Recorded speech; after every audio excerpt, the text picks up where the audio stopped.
প্রিয় দর্শক শ্রোতা, আজকে শেখাবো টেন্স। টেন্স ইংরেজি গ্রামারের প্রাণ বলা হয়, আত্মা বলা হয়। এই ছাড়া ইংরেজি বাক্য বলাই অসম্ভব, কারণ প্রত্যেকটা বাক্যে ভাব থাকে। ভাব মানে কোনো না কোনো টেন্সের সাথে জড়িত।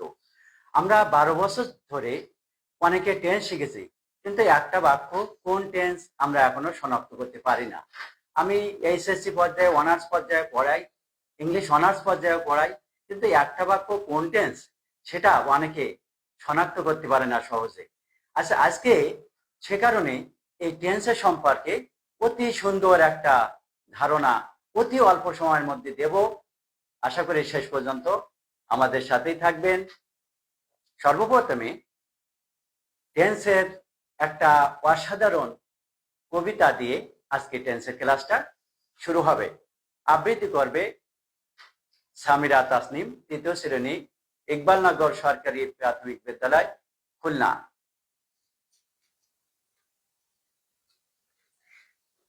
আসসালামু আলাইকুম, আমার নাম সামিরা তাসনিম। আবৃত্তি করছি লার্নিং টেন্স। লিখেছেন মোহাম্মদ আব্দুস সামাদ। এক যে ছিল টেন্স বুড়ি, চলতো সেজে গুড়ি গুড়ি। 3 ছেলে মেয়ে তার, প্রেজেন্ট পাস্ট ফিউচার। ছেলে মেয়ে বিয়ে হলো, প্রত্যেকের 4 সন্তান হলো। টেন্সের নামে নাম হলো 12 নাতের কাজে কর্মে সবাই আছে বেশ। তাদের নিয়ে টেন্স বুড়ি নাইকো সুখের শেষ।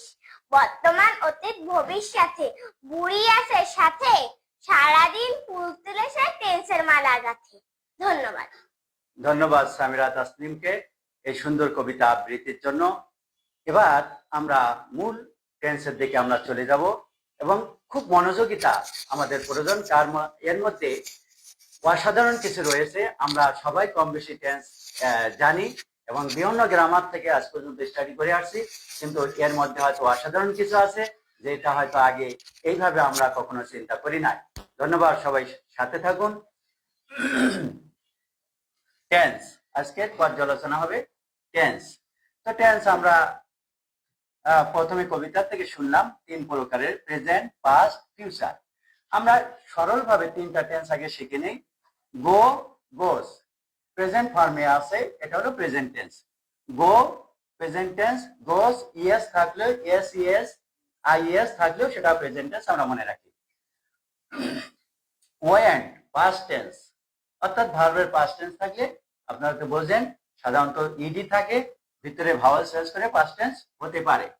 ফিউচার টেন্স উইল গো, অর্থাৎ ভার্বের আগে উইল থাকলে, উইল অক্সিলারি ভার্ব থাকলে সেক্ষেত্রে আমরা বলবো এটা অবশ্যই ফিউচার।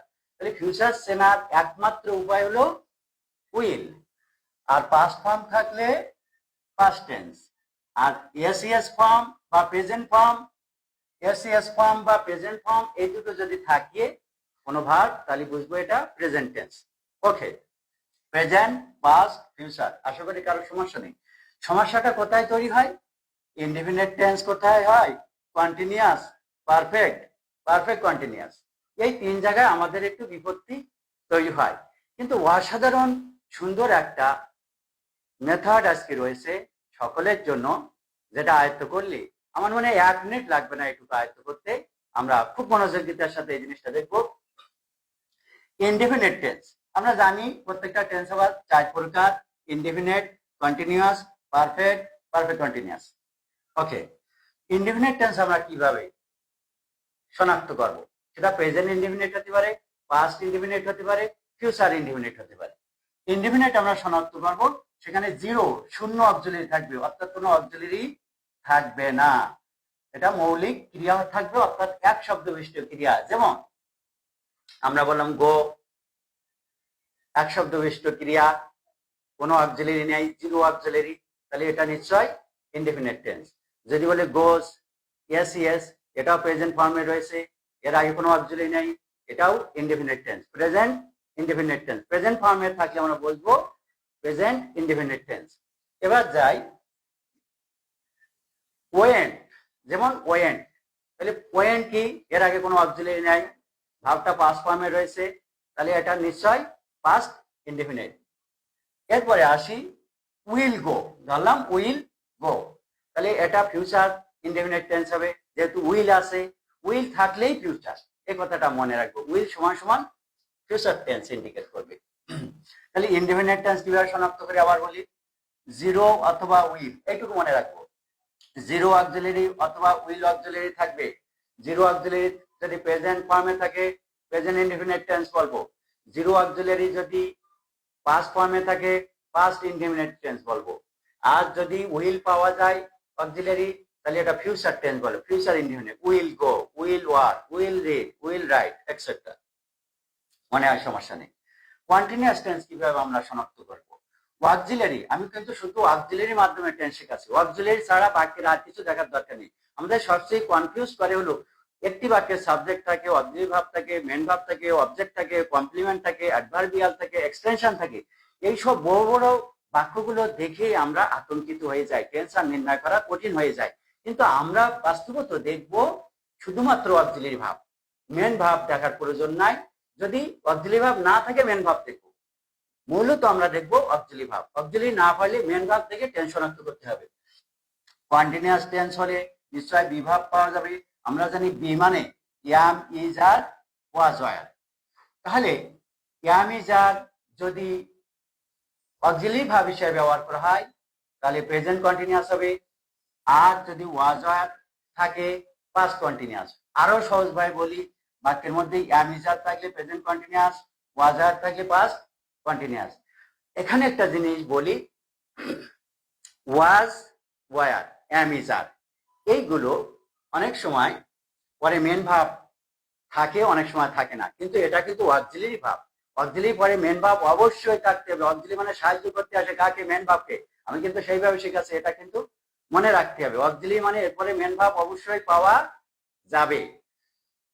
অ্যাম, ইজ, আর থাকলে প্রেজেন্ট কন্টিনিউয়াস, ওয়াজ, ওয়ার থাকলে পাস্ট কন্টিনিউয়াস হবে। সংক্ষেপে একেবারে মনে রাখবো। পারফেক্ট টেন্স হলে কোনো বাক্য হ্যাভ পাওয়া যাবে, মৌলিকভাবে হ্যাভ মনে রাখবো। হ্যাভ বলতে হ্যাভ হ্যাজ, হ্যাড বোঝায়।